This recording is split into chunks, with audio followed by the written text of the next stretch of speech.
Fala galera, tudo bem? A ideia então agora dessa nova safra de vídeos é a gente fazer a resolução de alguns vestibulares fora do padrão aqui do Paraná. Então a ideia é a gente resolver o vestibular da Mackenzie de Medicina aqui do Paraná, de 2024, 2025, 2026, a da Faculdade do Pequeno Príncipe também, aí o EGO, o EN e o EPG. E deixar um pouquinho de fora o Enem e a Federal, porque a gente já tem bastante canal fazendo isso, então a ideia é a gente fazer uma abordagem um pouquinho diferente. Beleza? Se vocês tiverem outras sugestões de outros vestibulares do Paraná que vocês também queiram que a gente resolva, deixe nos comentários do vídeo que daí a gente vai pensando e abrindo esse leque de opções para frente. Fechou? Vamos começar então com o primeiro exercício. Ele fala o seguinte: composto constituído apenas por elementos de nitrogênio são considerados materiais promissores para o armazenamento de energia limpa devido a seu imenso conteúdo energético e porque liberam apenas nitrogênio quando se decompõem. Desde meados do século XX até agora, além do N2, pesquisadores já produziram, por exemplo, espécies como o N3+, o N4 e o N5+.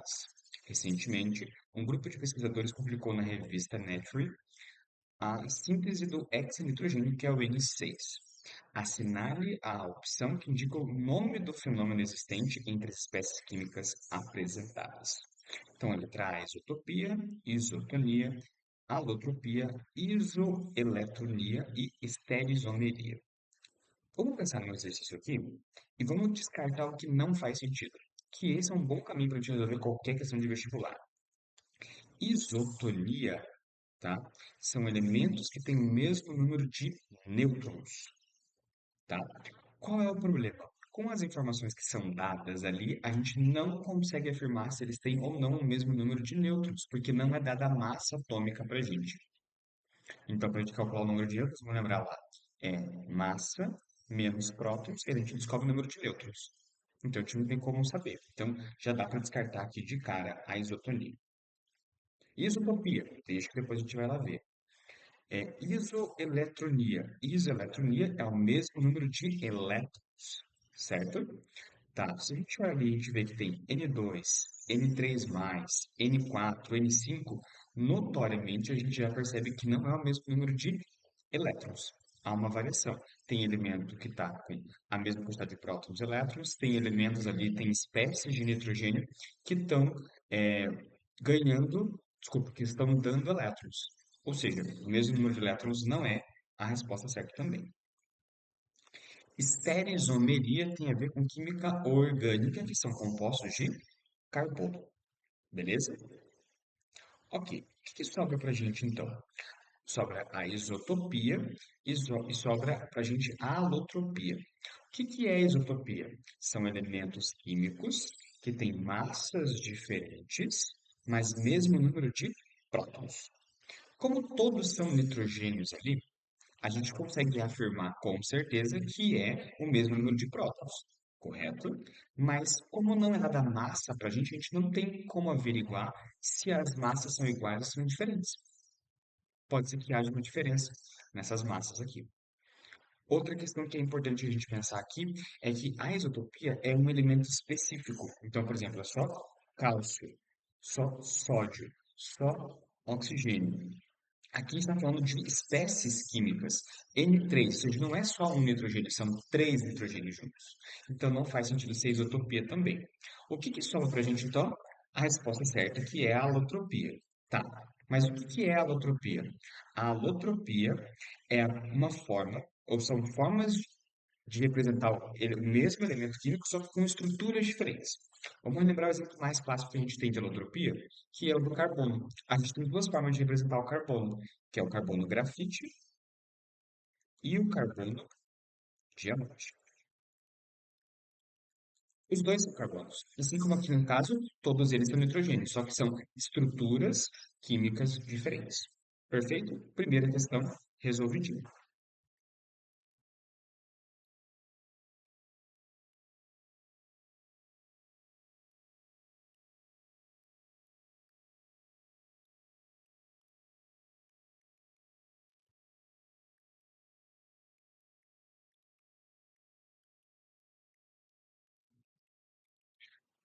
Vamos para o próximo exercício, então. Ele fala o seguinte: a força dos ácidos influencia na sua aplicação em diferentes contextos. Os diagramas a seguir representam o comportamento de três ácidos genéricos, que é o HX, o HY e o HZ, em soluções aquosas distintas e de mesma concentração molar. Ok? O que significa isso? Que estão todos eles na mesma concentração. A gente pode falar 1 mol, 2 mols, 10 mols. Ele pede para a gente a ordem crescente. O que significa isso? Do ácido mais fraco para o ácido mais forte. Muito simples esse exercício. Qual que é a ideia de definição de ácido? Nesse caso, como a gente está falando de ácido lático e de ácido de arrênios, é quanto maior for a concentração de H liberada, então quanto mais H for liberado, certo? Maior vai ser a acidez daquela substância. Ou seja, mais ácido ele vai ser. É só a gente olhar as imagens aqui, ó. Quando a gente olha as imagens, a gente percebe, tá? Que no caso, o ácido que possui a menor quantidade de H liberado, que seria aquelas bolinhas positivas ali, seria o HX. Então, ele seria o ácido mais fraco. Tranquilo? Aí, olhando ali o HZ e o HY, a gente percebe que existe uma diferença ali, né? O HY tem bastante H ali espalhado na solução, porque é isso que acontece. A gente lembra quando a gente mistura um ácido com água, ele quebra e forma H+, que é esses maisinhos que a gente está vendo ali. Então, nesse caso, esse aqui seria o ácido mais forte. E por fim, o HZ, por ter uma concentração de H+ liberado, mas ser menor do que a do HY, ele seria o segundo ácido mais forte ou mais fraco, aí depende do ponto de vista que você quiser analisar. Quando a gente olha as alternativas, a sequência que se encaixa bem certinho ali no caso, HX, HZ e HY, é a letra tranquilo. Conceito básico de ácido de arrênios. Quem libera mais H+, é um ácido mais forte. Fechou? E o próximo exercício, então. Cromato de prata, que é o Ag2CrO4, é uma substância muito solúvel em água, mas possui diversas aplicações. De modo a determinar a quantidade de produto de solubilidade, que é o KPS dessa substância, uma certa quantidade desse sal foi adicionado à água a 25 graus Celsius. Uma parte do sólido não dissolvido e a mistura foi estudada durante vários dias de modo a garantir o equilíbrio entre as partes solubilizadas e não solubilizadas caso fosse atingido. Ao longo do experimento, verificou-se que a concentração dos íons prata, que permaneceram em solução constante, é igual a 1,3 vezes 10 a menos 4 mol por litro. Desse modo, é possível estimar que o valor de KPS para o cromato de prata obtido no experimento deve ser de aproximadamente igual a quanto? Até aí, ok? É um exercício clássico de KPS. Só que para a gente fazer a escrita do KPS, primeiro a gente tem que escrever a reação de dissociação desse sal. O que que é isso? É a quebra do sal. Então, olha lá, é o Ag2CrO4. Ele está sendo misturado em água, isso fala no exercício. Ele vai gerar aqui o Ag mais o CrO4. Beleza? Aí, como são, temos que fazer o balanceamento ali, aqui são duas pratas e o íon cromato é conhecido por ser um íon 2+. Até aí, boa. Tá. Qual que é a ideia agora aqui, então? Para a gente escrever o KPS, fórmula do KPS, vamos dizer assim, é a seguinte. É a concentração mol por litro do meu cátio, que nesse caso aqui é o Ag+. Como tem o índice ali, tem o númerozinho, o índice não, o coeficiente 2, ele vai ficar elevado ao quadrado, ok? Vezes o íon cromato, que é o CrO4, 2-, ok? Por que a gente não eleva ao quadrado? Porque não tem número lá na frente. Tá, agora a gente tem que substituir os valores. Tirar o Ag+, dali da fórmula e colocar o valor, e tirar o Cr4, 2- e colocar o valor. Mas aonde estão esses valores? Na verdade, o íons prata está aqui, ó. 1,3 vezes 10 a menos 4. Então, eu sei que No caso, esses 2 mols de prata, eles equivalem a 1,3 vezes 10 a menos 4 mol por litro. Tranquilo. Então vamos substituir aqui já. 1,3 vezes 10 a menos 4. Show de bola. Não esquece de levar ao quadrado, senão vai dar uma mudança de valor aqui. Tá. Aí, qual que é o valor do íon cromato ali? Tá? Se 2 mols equivalem a 1,3 vezes 10 a menos 4, só que o íon cromato só é 1 mol e não é 2, é metade dessa quantidade. Então, no caso, o valor seria 1, não, desculpa, 0,65 vezes 10 a menos 4. Beleza? Aí agora a gente tem que fazer continhas aqui, matemática, tá? Então, o que a gente vai ter que fazer ali? Vai ter que levar ao quadrado o 1,3. Então, a gente vai fazer aqui 1,3 vezes 1,3, que vai dar 1,69 vezes 10 a menos 8, vezes 0,65 vezes 10 a menos 4. Agora a gente multiplica os números à frente, depois faz propriedade de potência lá da matemática. Então, 1,69 vezes 0,65, isso dá 1,09 vezes 10 a menos 12.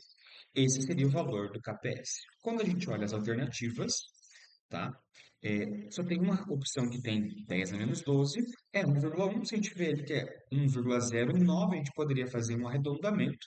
Então, a resposta correta para essa questão seria a letra E. Uma questão um pouquinho já mais difícil, um pouquinho mais trabalhosa. Tranquilo? Vamos para a próxima questão.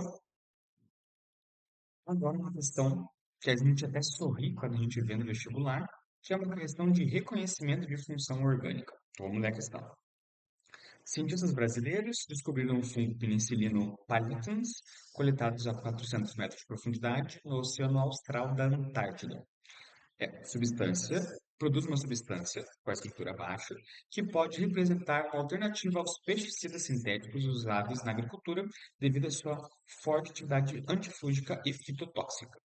Assinale a opção que indica as funções orgânicas observadas na substância encontrada pelos cientistas brasileiros. Questão super tranquila, gente, tá? Não tem nem o que a gente pensar aqui muito. A gente tem aqui, ó, uma hidroxila ligada a um carbono saturado. Isso é clássico de função álcool. Aí agora a gente tem aqui uma carboxila, uma carbonila, tá? E essa carbonila está ligada também a um carbono, e esse carbono está ligado a outros 2 carbonos. Então, isso é clássico de função cetona. Ou seja, quais são as funções que a gente tem ali? Álcool e cetona. Resposta correta, letra D. É o tipo de questão que a gente não pode perder no vestibular, porque é uma questão muito tranquila. Fechou? Vamos para a próxima? Vamos para o próximo exercício, então? Ó, em um estudo recente realizado com camundongos, cientistas mostraram que o ácido linoleico, presente em óleos comuns, como o de soja, pode ser responsável pela ativação importante via de crescimento de um subtipo de câncer de mama conhecido como triplo negativo. O ácido linoleico é um monoácido carboxílico que contém 18 átomos de carbono distribuídos em sua cadeia acíclica e normal.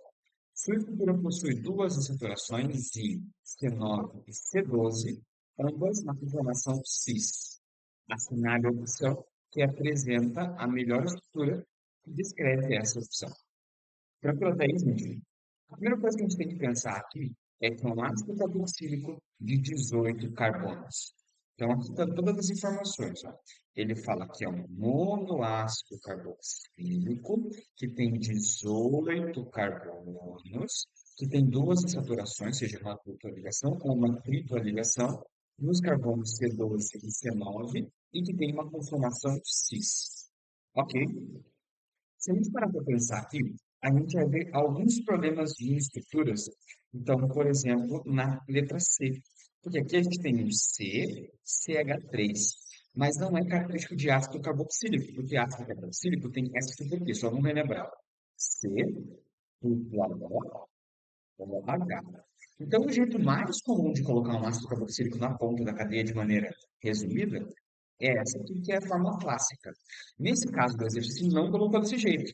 Ele colocou assim, ó, CO2H. Quando a gente olha isso aqui, isso aqui tem muito cara de éster, tá? Em que você tem ali o carbono ligado com o oxigênio, com outro oxigênio, e esse outro oxigênio está ligado a mais carbono. Então, a letra C a gente já consegue descartar aqui, beleza?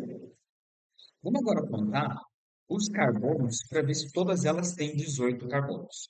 Então, aqui, ó, carbono um, carbono 2, carbono 3, carbono 4, 5, 6, 7, 8, 9, 10, 11, 12, 13, 14, 15, 16, 17 e 18. Tem 18 carbonos. Mas ele fala que as insaturações estão no carbono 7, estão no carbono 9 e 12 no exercício. E aqui a insaturação está no carbono 7 e no carbono 9. Então a gente já pode descartar essa opção também. Não é ela. Vamos para o próximo? Então vamos lá.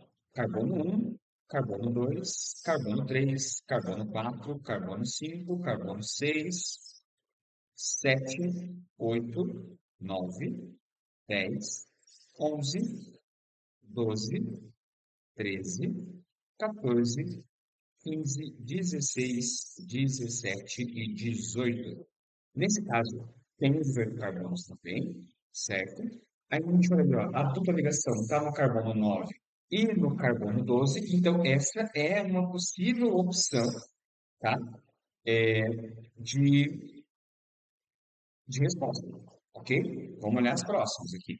Então, carbono um, carbono 2, carbono 3, carbono 4, carbono 5, 6, 7, 8, 9, 10, 11, 12, 13, 14, 15, 16, 17 e aqui a gente tem o carbono 18 aqui embaixo.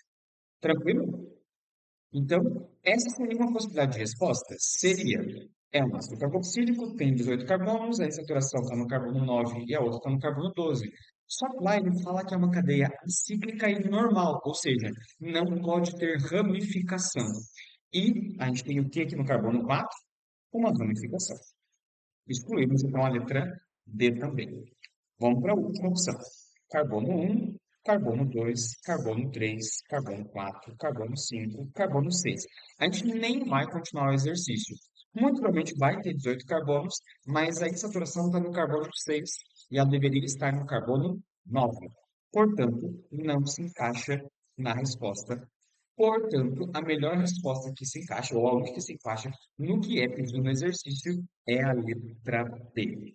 Não é uma questão difícil, é uma questão razoavelmente fácil, mas é uma questão um pouquinho trabalhosa que tem que estar atenta aos detalhes do exercício. Fechou? Vamos para a próxima questão? Vamos lá. Próxima questão. O íon hipoclorito é comumente utilizado como desinfetante e alvejante e ele reage com o íon iodeto segundo a equação. OCl- mais I menos, formando OI- mais Cl-. Essa reação aconteceu de forma rápida e o estudo da sua cinética forneceu os seguintes dados mostrados na tabela a seguir. A partir dos dados apresentados, o valor da constante da velocidade para essa reação é de aproximadamente quanto? Vamos lá. Parece mais difícil do que esse exercício, mas ele é tranquilo. É um exercício sobre lei da velocidade. Para isso, então, vamos escrever a lei da velocidade. A lei da velocidade é essa aqui, ó. Velocidade é igual a K, que é a constante que ele pede no exercício, que a gente calcule, aí, vezes a concentração dos reagentes. Quem são meus reagentes? O OCl menos vezes o I menos. Esses são os meus dois reagentes. Até aí de boa? Qual que é a questão aqui? Quando eu exercício de lei de velocidade e ele me dá valores experimentais, que é o que está na tabela ali, eu tenho que descobrir a ordem da reação. É como uma influencia a outra. Tá? Como que a concentração influencia a velocidade. E para isso a gente vai ter que usar os dados informados. Então, como que a gente vai fazer isso? A gente vai olhar aqui, ó, que o OCl3 ele dobra a concentração do primeiro experimento para o segundo experimento. E a gente nota que a velocidade da reação também dobra. Ou seja, é uma reação em que um dobra e o outro também dobra. É diretamente proporcional. E sempre que isso acontece, na lei da velocidade, é uma reação de ordem 1. Então, o expoente que vem aqui é 1. Ah, mas e se não fosse 1? Sei lá, se um dobrasse e o outro quadruplicasse, aí seria de ordem 2. Ok? Se a gente pegar um outro exercício assim, a gente fala depois sobre isso. Analisei a primeira e a segunda linha. Agora eu vou comparar a primeira e a terceira. Antes disso, eu vou fazer uma observação. Por que a gente ignorou o I menos do exercício? Porque aqui a concentração permanece constante, ó, não houve uma alteração de concentração. Então, o I menos, nesse segundo experimento, não faz diferença para a gente. Ok? Vamos analisar agora aqui, ó. O primeiro para o terceiro. Reparem que agora o OCl3 não tem variação, ó. Permanece constante. É 1,5 vezes 10 a menos 3, 1,5 vezes 10 a menos 3. Não altera nada. Aí a gente vai analisar aqui, ó. Dobrou o valor, não dobrou? Do I menos. O que aconteceu aqui? Também dobrou o valor. Ou seja, ordem 1 também. Tranquilo? Tá. Tudo isso a gente fez para descobrir a ordem da reação. Mas como é que a gente vai descobrir o valor da constante da velocidade? Tá? A gente pega qualquer uma das linhas ali da tabela e substitui os valores. Aonde tem velocidade, a gente coloca o valor da velocidade, e onde tem as concentrações, coloca o valor das concentrações, e aí a gente calcula o K. Vamos pegar a primeira linha ali, que é mais fácil para a gente fazer. Então, vai ficar aqui, ó. Qual que é a velocidade? É 1,36 vezes 10 a menos 4, e isso é igual a K. Qual que é a concentração do OCl-? É 1,5 vezes 10 a menos 3 vezes a concentração do I-, que é 1,5 vezes 10 a menos 3 também. Tranquilo? Tá. Aqui desse lado não tem muito que a gente vai fazer, então fica 1,36 vezes 10 a menos 4. Do outro lado, a gente vai repetir esse K, e a gente vai fazer 1,5 vezes 1,5, que dá 2,25, vezes 10 a menos 6. Multiplicando, somando os expoentes. Tá, multiplicando, vai passar dividindo aqui, matemática básica. Então vai ficar 1,36 vezes 10 a menos 4 divididos por 2,25 vezes 10 a menos 6. Ok? Se a gente fizer essa continha aqui de 1,36 divididos por 2,25, dá 0,6. 10 a menos 4 menos 6. Por que menos 6? Porque é uma divisão de potências, então você subtrai os expoentes, vai ficar 10 ao quadrado. Aí agora, 10 ao quadrado é a mesma coisa que 100, 0,6 vezes 100 é a mesma coisa que 60. Então, a resposta certa para essa questão seria a letra C. Ok? Uma questão um pouquinho mais complicada, que envolve cálculo, um pouquinho de tempo ali para você entender, mas não é uma questão difícil. Fechou? Vamos para o próximo exercício, então. Um exercício de reações orgânicas um pouquinho mais complexo, que fala o seguinte: reações orgânicas são processos em que as moléculas contendo átomos de carbono sofrem transformações, originando novos compostos. Elas desempenham um papel central na química orgânica e no desenvolvimento de diferentes materiais. Observe a sequência reacional a seguir, em que A, B e C representam os compostos orgânicos. A gente tem ali as três reações, que depois a gente vai desmembrar melhor no exercício, então a gente não vai falar sobre elas agora. Acerca dessa sequência, analise as afirmativas a seguir e assinale P para verdadeiro e F para falso. Tranquilo? Então vamos lá. A reação que forma o composto A é classificada como uma reação de substituição nucleofílica. Essa questão aqui é falsa. A gente não precisa escrever nada por enquanto, mas por que ela é falsa? Vamos lá, a gente tem um composto de dupla ligação. Reações de substituição elas vão acontecer em dois tipos de compostos, alcanos ou aromáticos. Tá? Nos aromáticos, a gente tem a dupla ligação ali, mas não há quebra de dupla ligação.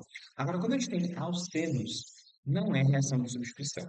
Pode ser uma reação de ozonólise, de oxidação, no caso como um todo, ou uma reação de adição, mas não é uma reação de substituição, porque tem um alceno, que é um composto de dupla ligação. Então, a primeira é falsa. Se a primeira é falsa, a gente já consegue descartar ali duas respostas. Tranquilo? Ok. O composto B é o ácido butanóico. E aqui a gente tem um problema, porque para a gente saber quem é o composto B, a gente tem que saber quem é o composto A. Então, vamos fazer essa reação aqui. Eu tenho ali o composto inicial do exercício, que é 2, 3, 4, é o but2-eno. Ele vai reagir com água, então é uma reação de hidratação. Quando a gente tem essa reação de hidratação, a gente quebra a dupla ligação ali e adiciona um OH em um dos carbonos. Então vai formar um álcool, ok? Esse é o composto A. Beleza? Aí o que acontece agora? Na reação B ali, ou na reação, vamos chamar isso aqui de reação 1, na reação 2. Na reação 2, a gente vai ter, no caso, uma reação de oxidação. Como que a gente sabe isso? Por causa dos reagentes que estão aqui, ó. É uma oxidação de álcoois. Tem o permanganato, que é um excelente agente oxidante, em meio ácido, então é uma oxidação. Tranquilo? Aí, se a gente lembrar do nosso tempo de ensino médio, a gente vai lembrar que tem uma regrinha que fala que sempre que a gente tem uma oxidação de álcool, e no caso um álcool secundário, já explico o que é um álcool secundário, a gente vai ter a formação de cetonas. Mas ali ele fala que está formando ácido butanóico, ou seja, um ácido carboxílico. Tá, mas por que que ele é um álcool secundário? Por causa disso aqui, ó.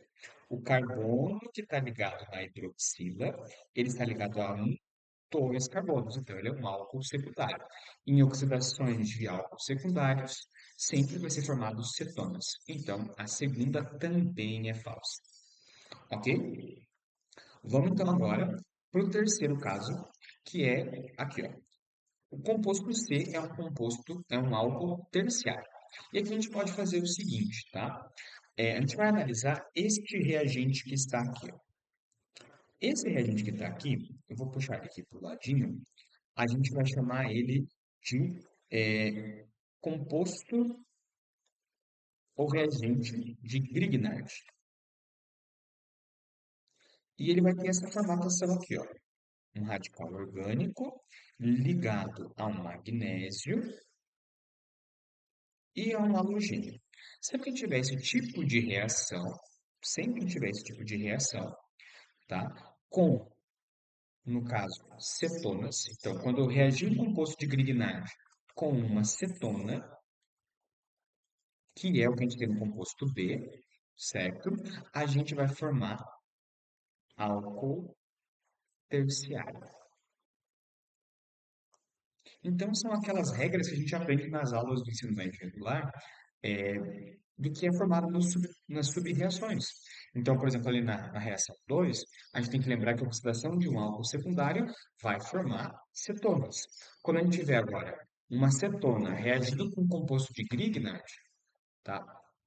Sempre vai formar um álcool terciário. Sendo assim, o item 3 é um item verdadeiro, portanto, a resposta correta desta questão é a letra E. Uma questão um pouquinho mais escalonada do grau de dificuldade, uma questão de reação, é um exercício de reação orgânica, mas também é bem possível, só que a gente tem que saber quais são os produtos e saber reconhecer qual é o tipo de reação orgânica que a gente está falando ali. Vamos para o próximo exercício, então. Vamos para o próximo exercício, que é o exercício. Vamos ler, então. O cloreto de alumínio é uma substância bastante utilizada na indústria química como catalisador. Uma das suas formas de obtenção envolve a reação entre o alumínio metálico e o cloro gasoso, conforme a reação que está sendo mostrada ali. Show de bola. A energia envolvida nesse processo pode ser calculada indiretamente pela variação da entalpia de outras reações. Então, a gente tem quatro reações que a gente vai chamar de reação 1, reação 2, reação 3 e reação 4. A variação da entalpia para a síntese do cloreto de alumínio é representado por qual valor? Isso aqui é um exercício clássico de lei de Hess. Como que a gente resolve lei de Hess? Eu gosto de resolver não tendo que reescrever as reações. Então, um jeito prático de resolver aqui.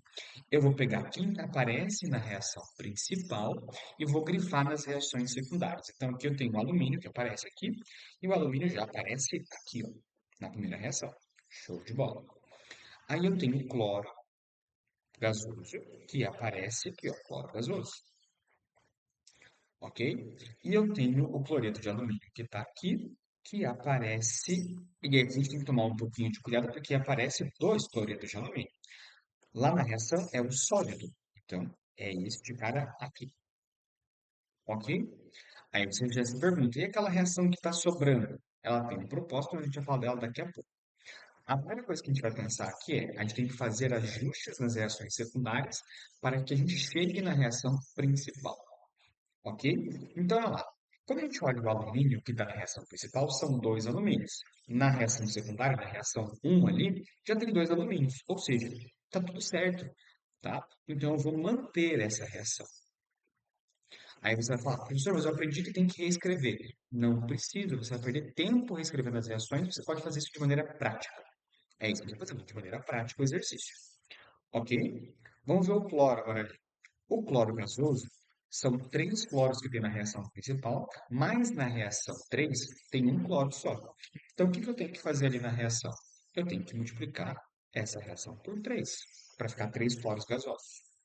Tranquilo? Então, a primeira reação a gente mantém, a terceira reação a gente multiplica por 3. Vamos olhar agora a última reação. A gente percebe que ele, no caso, o cloro, o cloreto de alumínio, ele está do lado errado, porque na reação principal ele está nos reagentes e ele precisa, ele está nos, desculpa, eu falei besteira, na reação principal ele está nos produtos, mas na reação 4 ele está nos reagentes. Então, o que eu tenho que fazer? Eu tenho que inverter essa reação, tá? Beleza, inverti aqui. Só que não é só isso. Quando eu olho aqui a reação 4, eu percebo que só tem um cloreto de alumínio. E na reação principal, eu tenho dois cloretos de alumínio. Então, o que eu tenho que fazer aqui? Multiplicar por 2 também. Tá, tá tudo mais ou menos resolvido, certo? O que que não está batendo, então? Aquela reação que está sobrando ali, concorda? E aí que vai o pulo do gato do exercício. Que tem ali naquela reação? Tem o HCl gasoso e o HCl aquoso. Quando a gente olha a reação um, a gente vê que tem 6 HCls. Então eu preciso sumir, porque lá na reação principal não tem o HCl. Eu preciso sumir com esse HCl, ok? Na reação 3 tem dois HCls, mas eu vou multiplicar essa reação por 3. Então vai ficar quantos HCls ali? 6 também. Eu tenho que sumir com isso. Como que eu vou fazer isso? Como que eu vou sumir é, com esse HCl? Eu simplesmente vou multiplicar essa reação por 6. Por quê? Se eu multiplicar essa reação por 6, vai ter 6 HCls aquosos na primeira reação, com 6 HCls aquosos da segunda reação, vai cortar. Vai ter 6 HCls gasosos da segunda reação, com 6 HCl gasosos da terceira reação, vai cortar também. Então, multiplica aqui por 6. Ok, tem o passo a passo. Agora é só a gente trabalhar com a matemática. A primeira reação eu mantive, então 1050 negativo. A segunda reação eu mantive também, eu não inverti nada, só que eu multipliquei ela por 6, então 75 vezes 6 dá 450 também negativo. Ok? Aí, a terceira reação a gente multiplicou por 3, então é 185 vezes 3, que vai dar menos 555. E por fim, a última reação a gente inverteu, ou seja, inverte o sinal, e a gente multiplicou por 2, então vai dar mais 646. Se a gente agrupar todos esses valores, então faz primeiro a soma dos números negativos e depois com o número positivo, isso vai dar menos 1409. Resposta certa, letra A. Se você tiver com tempo sobrando na hora do vestibular, ou for mais seguro para você, você pode, ao invés de fazer isso, pegar e reescrever as reações. Fica a critério de vocês. Tranquilo? Vamos para a próxima questão agora.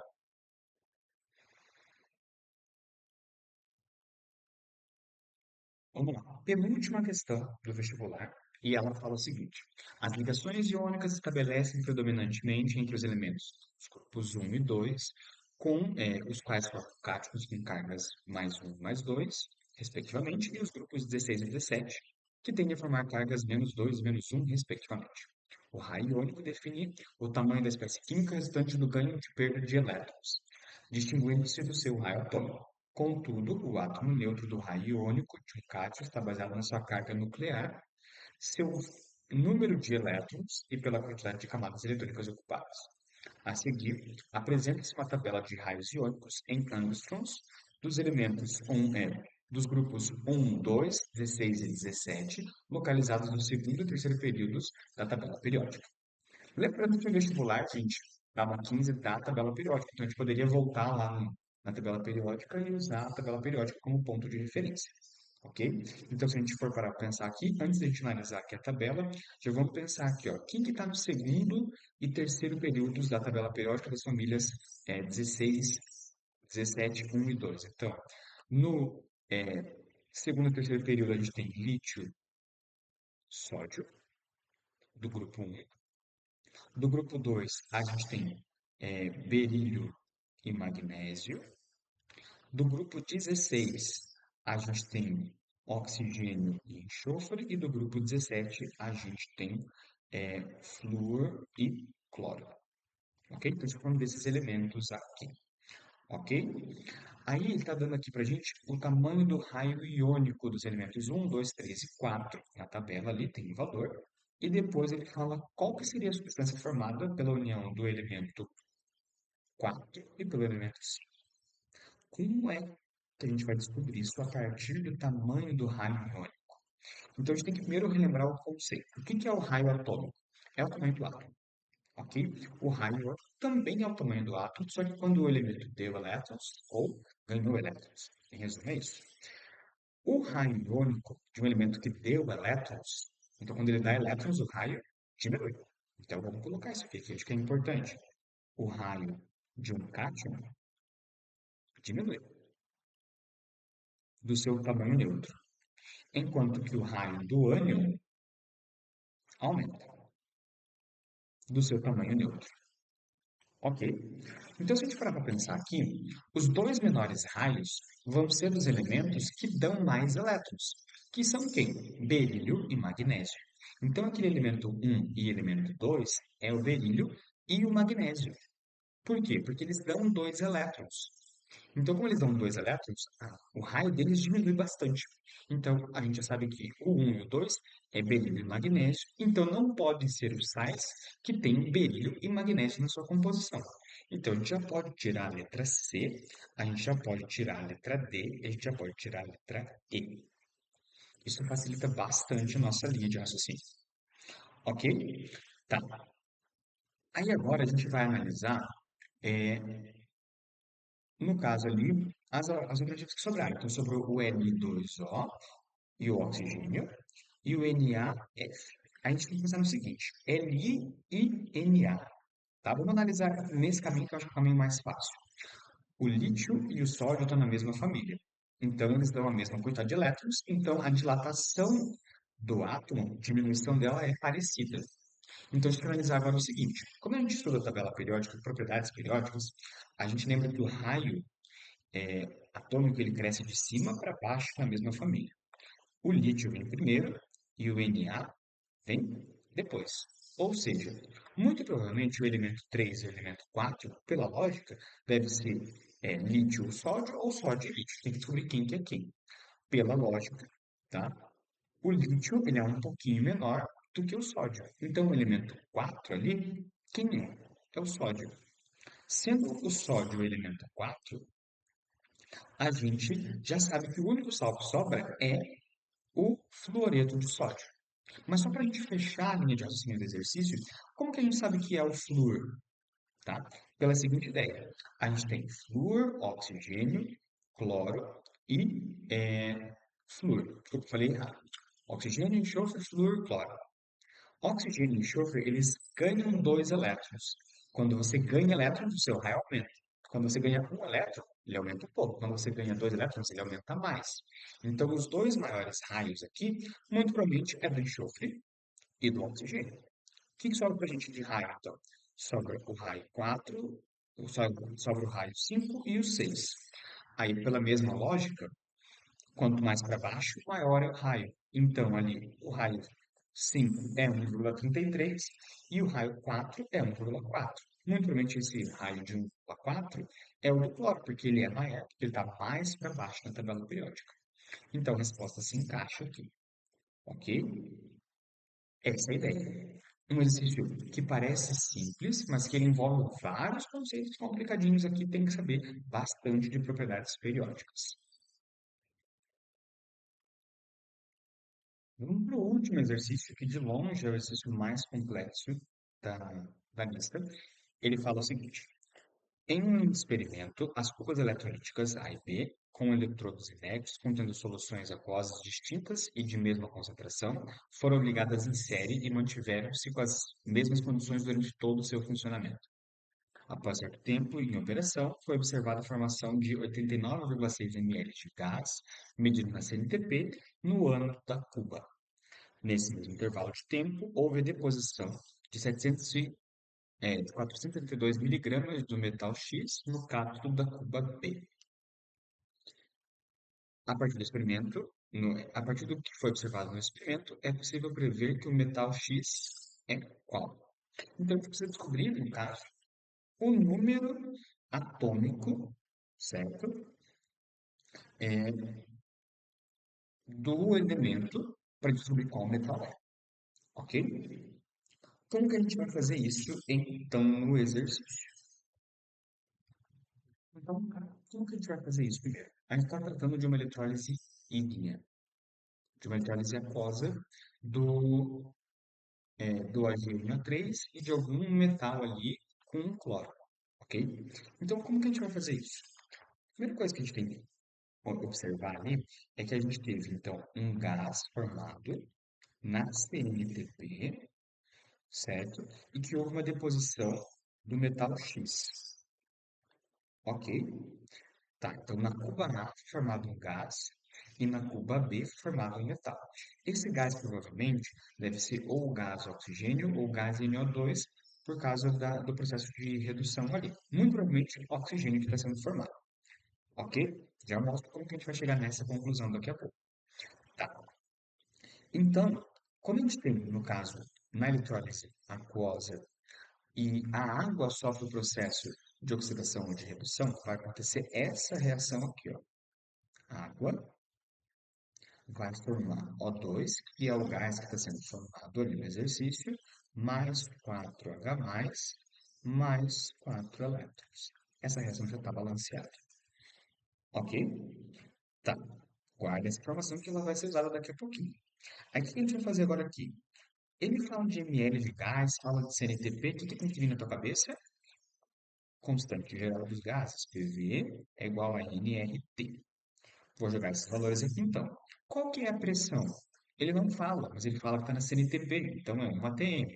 Qual é o volume? O volume é 89,6 ml, que é a mesma coisa, convertendo para litros, porque tem que estar em litros, 0,0896. O número de mols é o que eu quero descobrir, quantos mols de O2 está sendo formado ali, vezes a constante geral dos gases, que é 0,082, vezes 273. Por quê? Porque como está na CNTP, é 1 atm e 0 graus Celsius. Tem que estar em Kelvin, então fica desse jeito aqui. Quando a gente faz a continha, isso aqui vai dar 0,004 mols do gás. Qual gás? Do O2. Ok? Então, descobri o número de mols de gás de O2. Só que qual que é a ideia? Tá? É formado, no caso, 0,04 mols de O2, tá? Mas ele não é relevante para a gente, porque no processo de eletrólise, quem que é importante? O elétron, que está saindo de um lado e indo para o outro, ok? Então, 0,04 mols de O2 tá? Formam, teoricamente, aqui eu tenho é, quantos mols de elétron. Quando a gente olha a estequiometria da reação, a gente percebe que um mol de O2, ele produz quantos mols de elétrons? 4 mols de elétrons. Está lá na reação química que a gente viu lá no começo, ok? Professor, por que a gente está trabalhando com elétrons? Porque o elétron que está saindo da prata e indo lá para o cloro para fazer o processo de produção do metal X, que é o que a gente quer descobrir. Quando a gente faz essa continha aqui, então, a gente vai descobrir o número de mols de elétrons que estão sendo passados. Então, é só fazer 4 vezes 0,04, que dá 0,016 mols de elétrons. Ok? Tá. Uma parte do exercício está aqui. Segura esse 0,016 que a gente vai usar daqui a pouco. A gente sabe, então, que aquele XCl2 ele estava na forma aquosa, mas que ele recebeu os elétrons, e daí o X, que estava aquoso, vira sólido. Então, a gente tem que escrever essa reação agora. Então, eu tenho aqui, ó, XCl2, tá? Quando a gente escrever a dissociação desse sal aqui, ele vai formar X mais e Cl menos. Mas a gente sabe que o cloro é menos, o NOx dele é menos 1, tá? Mas aqui tem dois cloros. Então aqui, dois cloros. Então a carga desse X aqui, 2 mais. Ok? Balanceada aqui a carga. Ok, a gente sabe então que, no caso, quando a gente misturou o XCl2 em água, que é o que está acontecendo ali, o X estava nessa forma aqui, ó, X2 mais. Então agora, X2 mais. Eu preciso converter esse x2 mais em quê? Em x sólido. Ou seja, eu preciso converter ele na forma sólida, que é o que ele fala no exercício para gente. Como que eu faço isso? Como que eu tiro carga positiva dele aqui? Colocando dois elétrons. Ok? Então, x2 mais dois elétrons, ele vira o x0, que é o x sólido, é o x metálico. Ok? Até aí tranquilo, certo? Tá. Qual que é a nossa ideia agora aqui, então? A gente sabe, então, que eu tenho lá na reação que foi formado 0,016 mols de elétrons, ok? 16 mols de elétrons. E isso estava relacionado com 4 mols de elétrons. 4 mols de elétrons, ok? Só que agora na reação, para transformar o X em X sólido, eu preciso de quantos mols de elétrons? Só dois. Então, quanto que eu vou precisar aqui? Se aqui caiu pela metade, aqui vai cair pela metade também. Então, 0,08 mols de elétrons. Ok? Ótimo. Aí a gente sabe agora o seguinte, que lá na cuba B foi formado 472 miligramas do metal X. Ou seja, quando essas 472 miligramas do X receberam 0,08 mols de elétrons, elas transformaram o X2 em X0. Mas e se eu não tivesse 0,08 mols, eu tivesse um mol, para saber qual que é a massa molar daquele elemento químico? Se eu tivesse um mol só, qual que seria a massa formada? Quando a gente faz isso aqui, a gente vai encontrar a resposta 59 mil miligramas, que é a mesma coisa que 59 gramas por mol. Aí, se a gente pega a primeira página da prova da Mackenzie, tem uma tabela periódica. Olhando a tabela periódica, o elemento que tem a massa molar 59 é o total, tá? Que seria, no caso, a resposta certa, a letra D. Ok. Finalizamos assim, então, é, a resolução das questões do vestibular do Mackenzie de 2025-2026. Se você ficou com alguma dúvida, você quer uma explicação melhor, alguma coisa assim, deixa no comentário do vídeo que a gente vai tentando sanar as dúvidas de vocês e também deixe sugestões de outros vestibulares do Paraná que vocês querem ver resolução aqui no canal, tá bom? Gente, tchau, tchau, falou, até mais.